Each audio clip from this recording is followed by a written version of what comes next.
Okay, round one of our Phantom event against Mr. Rubizol. I don't know. Pronouncing his name must be so entertaining for you guys. So I've only really got one play here. It's Spiritstone Sentry because I want to level this card. I want it to be on the side lane, and it works with so much of my deck. It's like a crime not to play.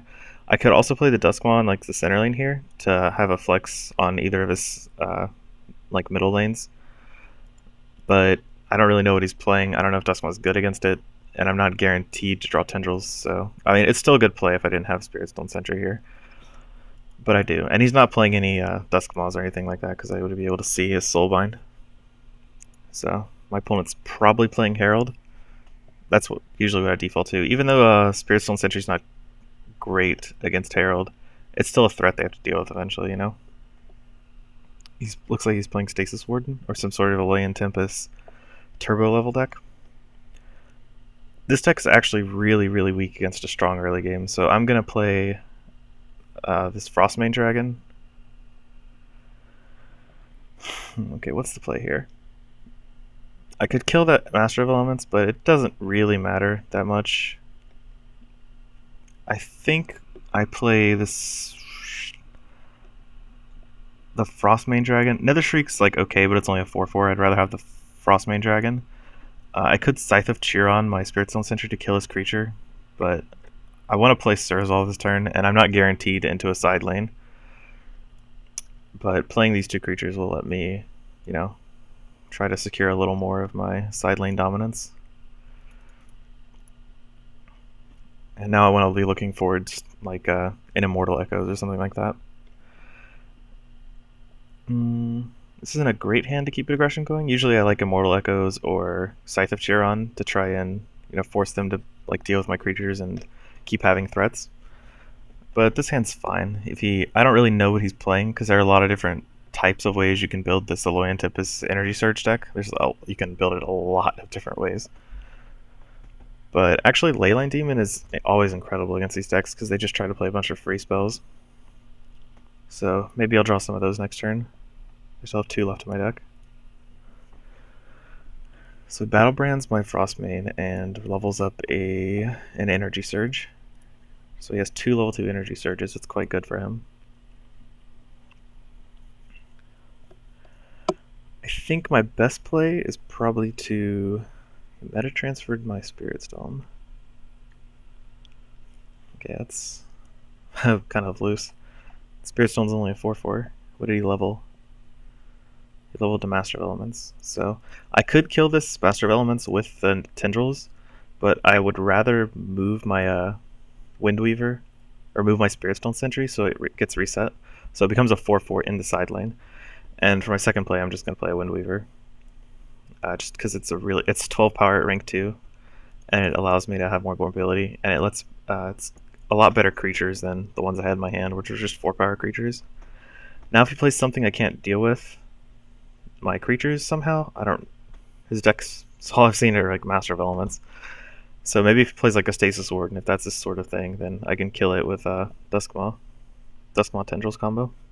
Unfortunately, I can't play the Leyline Demon I have in my hand, which kind of sucks. I could kill that though. So this looks like an Ambriel's Edict.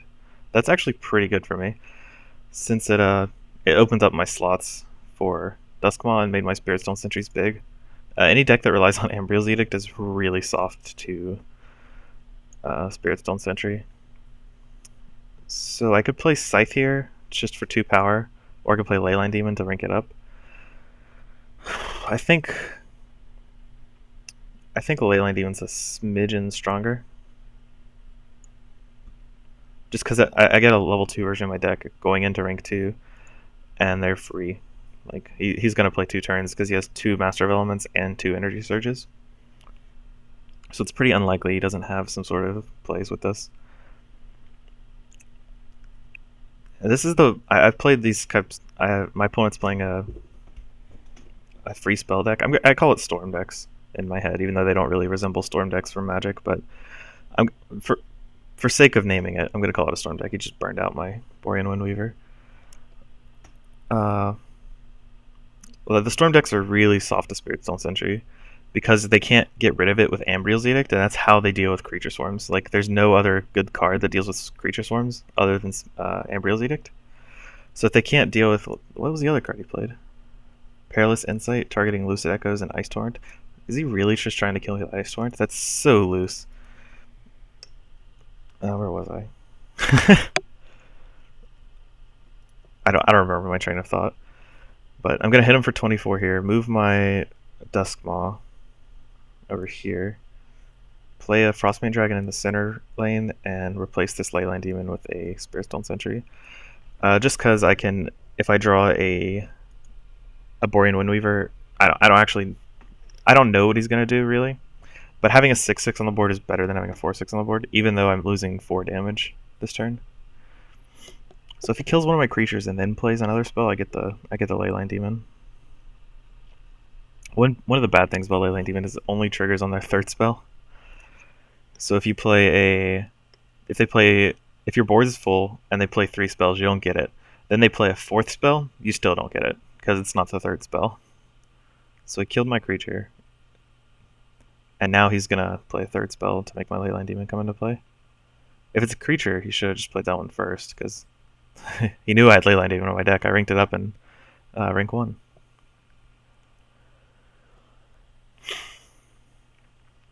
I'm not going to make an egg because I want to play Immortal Echoes this turn. And that's much stronger than an egg right now. This is actually pretty close to lethal, right? It is exactly lethal. Okay, so I didn't even have to think about it. Well, if you ever play against a Storm deck, all you have to do is play Resilient Threats and be as aggressive as possible because they're really, really, really weak in rank 1 because they have all these Energy Surges and Master of Elements. Cards don't really do anything in rank 1, but their rank 2 is decent, and their rank 3 is phenomenal because they get to play so many free cards and they get to draw their deck. So you want to kill them way before they get to rank 3. And it's actually not that hard, because the only thing they have to deal with that is Ambriel's Edict. That's their only form of wave clear.